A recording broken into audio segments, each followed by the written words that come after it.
ஒரு மரத்தோட எல்லா பகுதியும் யூஸ் பண்ண முடியும்னு நினைச்சா அது வாழை மரம் மட்டும்தான். இதுல தண்டு, பூ, இலை, மடல், வாழைக்காய்னு எல்லாமே நிறைய நன்மைகள் தரக்கூடியது.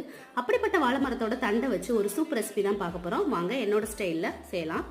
இதுக்கு முதல்ல ஒரு கடாயில் 1 ஸ்பூன் ஆயில் சேர்த்துட்டு, ஒரு பெரிய வெங்காயத்தை பொடியாக நறுக்கி சேர்த்துட்டு, 4 பல்லு பூண்டு, 2 பச்சை மிளகாயை இடித்து வச்சிருக்கேன், அதை இதில் சேர்த்துட்டு, ஒரு கைப்பிடி அளவு வாழைத்தட்டை சேர்த்துட்டு, உப்பு, மஞ்சத்தூள் சேர்த்துட்டு நல்லா வதக்கி எடுத்துக்கோங்க.